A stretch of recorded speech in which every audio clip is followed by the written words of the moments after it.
Good morning poker. Aujourd'hui, nous allons parler mathématiques du poker, du rapport entre l'equity et les pot odds, les codes du pot en français. Vous vous dites, c'est pas pour moi tous ces calculs, ou je suis pas bon en maths. Mais justement, il s'agit d'une compétence essentielle pour tout joueur qui désire prendre des décisions basées sur la réalité mathématique du jeu, et cette compétence est maîtrisée par tous les joueurs de bon niveau qui font ainsi la différence avec au moins 90% du field des autres joueurs. C'est pour cela que je vais faire le maximum pour vous simplifier ces explications, pour faire ce calcul dans chaque main où vous serez impliqué afin de prendre la meilleure décision possible. Vous allez voir qu'avec mon système simplifié, vous allez faire un bond considérable dans votre jeu en intégrant les calculs à chaque coup. Alors, on y va. La base du poker, comme beaucoup d'activités humaines, est une balance entre les risques que l'on prend sous forme de paris, c'est-à-dire de mise au poker, et la récompense potentielle qui découlera de ces paris, le pot que l'on gagne ou pas. L'activité économique, par exemple, investit de l'argent et du temps dans un business. C'est le pari de l'entrepreneur qui constitue son risque et les revenus du business sont les profits. Si l'argent investi dépasse les revenus, l'activité est déficitaire. C'est la même chose pour les paris sportifs ou le poker, qui est essentiellement un jeu de paris, un jeu de mise. Il s'agit d'évaluer si les montants que l'on va miser sont rentables par rapport aux bénéfices escomptés, c'est-à-dire le gain du pot. On va maintenant comparer deux montants. Celui que l'on doit payer pour rester dans un pot, pour faire un call, et le montant du pot que l'on pourrait gagner, c'est-à-dire la récompense. Nous allons voir un premier cas où nous sommes en défense, c'est-à-dire qu'un joueur a misé avant nous au flop et notre décision à prendre est un classique, celle de call ou pas. Ce grand classique dans un coup, l'adversaire mise, est-ce que c'est rentable de payer ou pas? Prenons un exemple. Le pot au flop est de 50. La mise adverse est également de 50. Donc la mise que vous devez payer pour suivre est de 50 dans un pot qui au total fait 50 plus 50, 100. La première chose à faire est de calculer les pot odds, la cote du pot en français, qui est égale tout simplement au pot, y compris la mise adverse, divisé par la mise à payer, c'est-à-dire le call, soit 100 divisé par 50, c'est-à-dire 2 contre 1. On dit 2 contre 1 comme dans les paris sportifs. C'est comme si vous aviez deux méchants contre vous. Au fait, au poker, les méchants adversaires s'appellent des vilains, avec deux L si vous l'écrivez en anglais. Et vous êtes bien évidemment le héros dans le coup. Évidemment, si c'est un vilain qui raconte le coup, c'est lui le héros et nous le vilain. C'est un peu comme les ennemis et les amis. Donc, on va évaluer si le fait de suivre, de faire un call, cette mise adverse, est une décision rentable ou pas. Voici comment effectuer ce calcul. Le premier élément à connaître est la taille du pot actuel. Dans notre exemple, il fait 100, 50 au début, puis 100 en ajoutant la mise de 50 du vilain. La cote du pot représente donc le rapport entre cette taille du pot actuel et le coût de votre call. Comme le pot actuel fait 100 et qu'on doit payer 50, ça nous fait donc 2 ou 2 contre 1. Vous tenez là déjà la première partie du calcul, c'est la cote du pot. Première chose à faire dans un coup, c'est de comparer le total du pot et de le diviser par le montant de la mise que vous devez faire pour rester dans le coup, votre call. Dans un deuxième temps, on va comparer ce pourcentage avec les chances de notre main, autrement dit son équité. En payant 50, vous allez remporter 50 plus 100, 150 en tout. Vous avez donc besoin de gagner une fois sur 3, soit 33% du temps.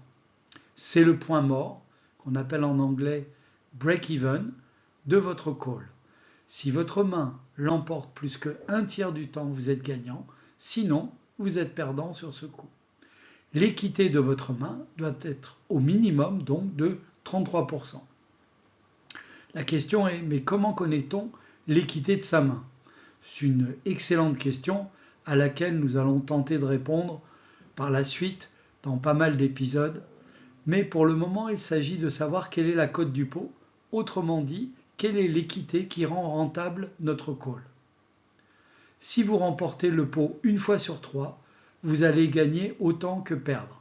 C'est le point mort, ni bénéfice ni perte. Mais, demanderez-vous, pourquoi alors que nous sommes à 2 contre 1, le point mort est à 1 tiers? Effectivement, c'est assez contre-intuitif comme calcul.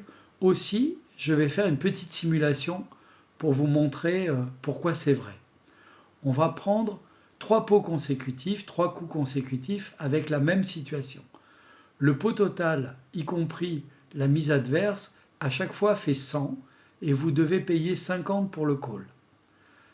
Lors de la première main, vous perdez le coup et vous avez donc perdu votre mise de 50. Vous êtes donc dans une situation à moins 50. Vous avez moins 50 de perte. Deuxième coup, vous repayez 50 et vous perdez encore. Vous êtes donc à moins 100. Vous avez épuisé les deux du 2 contre 1. Le troisième pot, vous le gagnez, c'est le contre 1. Donc cette fois, vous empochez un profit de 50, en plus de récupérer votre mise du call. Comme vous étiez à moins 100, vous êtes revenu à 0.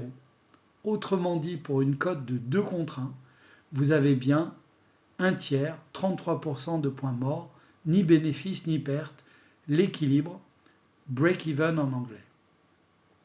Très important, n'oubliez pas d'inclure toutes les mises adverses dans le total du pot avant de faire votre calcul. Au début de la street, du flop dans notre exemple, le pot faisait 50. L'adversaire a misé 50 dans un pot de 50, ce qui nous fait un pot à évaluer de 100. C'est avec ce montant-là que vous devez calculer la cote du pot. À ce moment-là, beaucoup de joueurs sont perdus dans les calculs et reviennent à l'intuition en faisant des calls au pif. Aussi, je vous ai livré une méthode très simple pour calculer vite et bien. Voici comment. Vous vous souvenez que le premier élément à connaître est la taille du pot, y compris les mises adverses. Les pot odds, en français la cote du pot, qui représente le rapport entre la taille du pot actuel et le montant de votre call.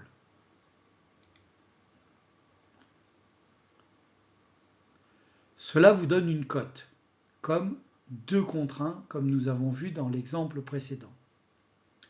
Ce qui nous permettra de comparer avec l'équité, à condition de transformer cette cote en pourcentage.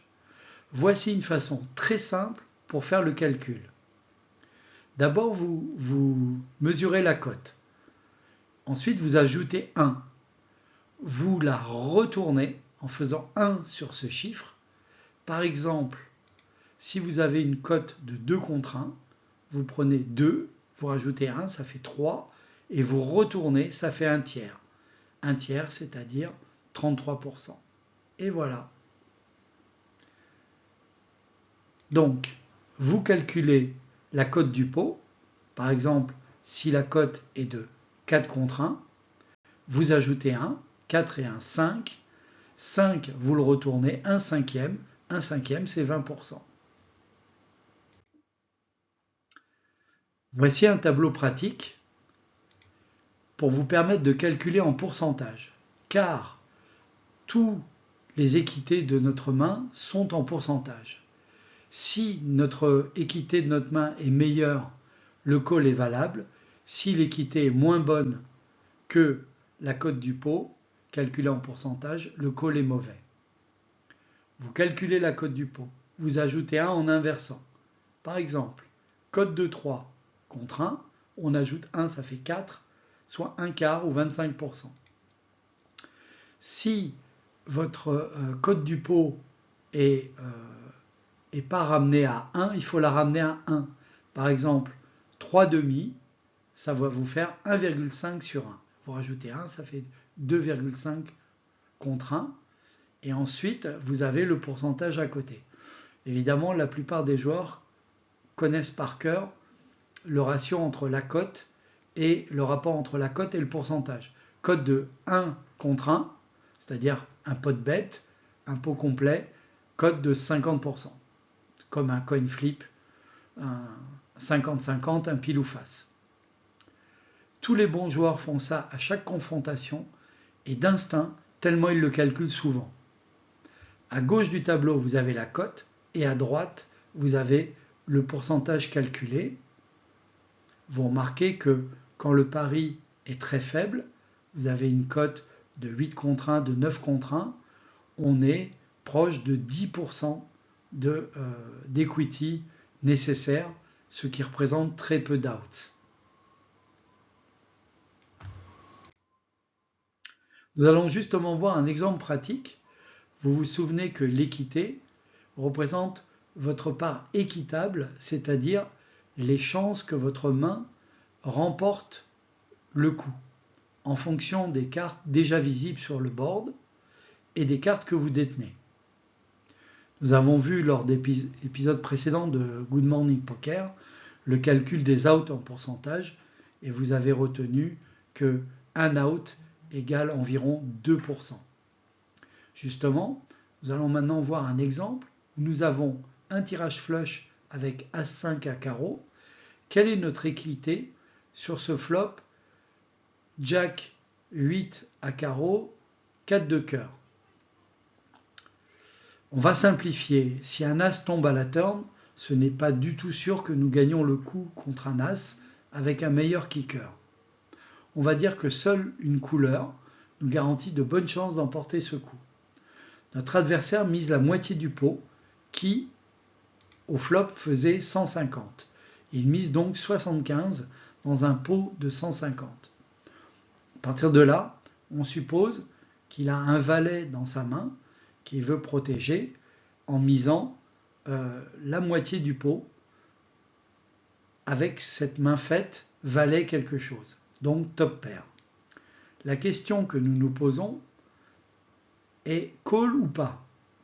D'un point de vue mathématique, voici comment on fait. La première chose à savoir, c'est combien fait le pot en tout, y compris la mise adverse.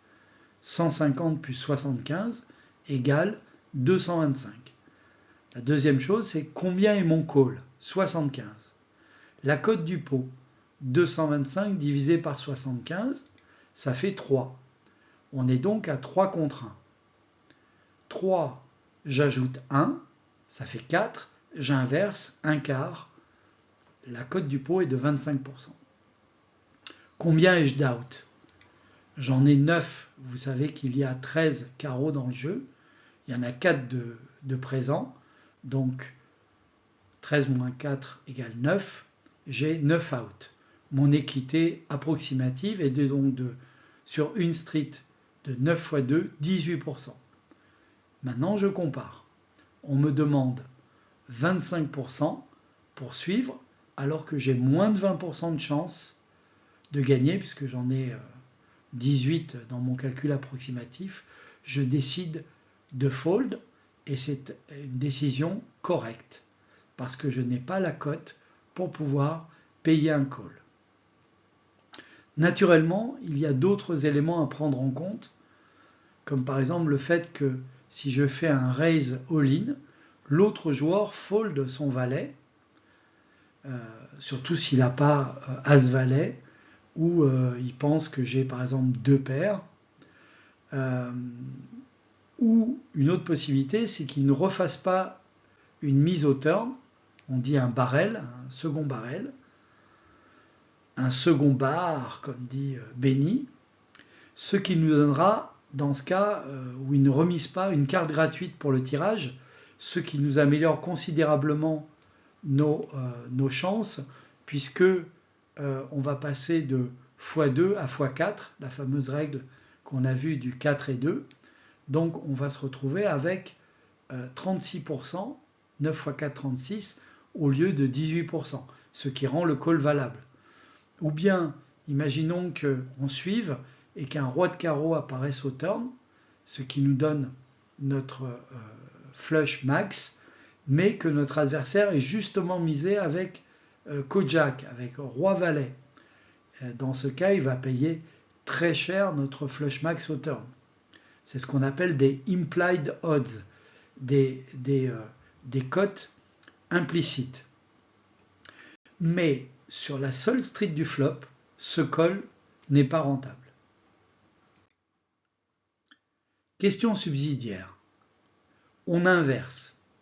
C'est moi qui ai la main faite, j'ai le valet, et je veux que le tirage flush paye plus que ses chances de gagner le pot. Si vous voulez que son call ne soit pas rentable, quelle est la mise que je dois faire, minimum, au moins pour le point mort, voire au-dessus, et donc quelle est la mise en dessous de laquelle je ne dois pas descendre.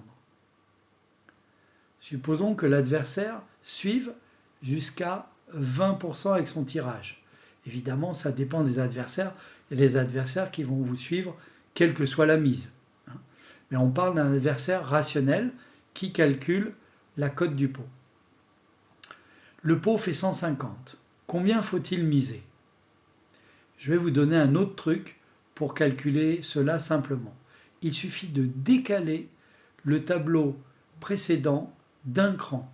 Ce cran représente tout simplement votre mise. Par exemple, pour un break-even à 20%, correspondant au tirage flush, on obtient à gauche du tableau décalé un tiers de pot, soit dans notre exemple, le fait de miser 50 dans un pot de 150. Refaisons le calcul à l'envers pour vérifier. Le pot fait 150, plus les 50 qui ont été misés par la main faite, le pot fait 200, et le call de celui qui a le tirage fait 50. J'ai donc une cote de 200 divisé par 50, 4, 4 contre 1. 4 plus 1 égale 5, 1 sur 5 égale 20%. C'est QFD, ce qu'il fallait démontrer. Donc, pour dissuader un tirage flush, il faut que je mise un tiers du pot. Un tiers du pot égale 20% de break-even dans le tableau décalé.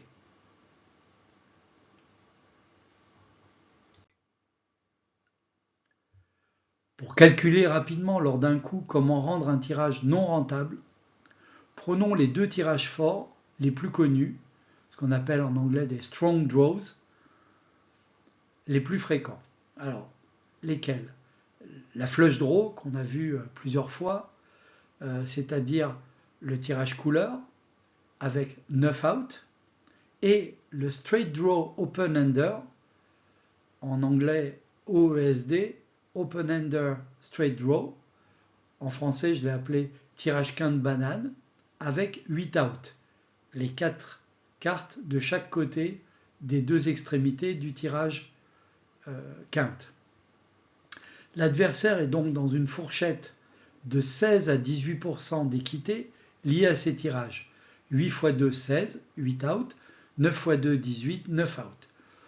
Donc, avec au moins 20%, on va l'empêcher d'être rentable.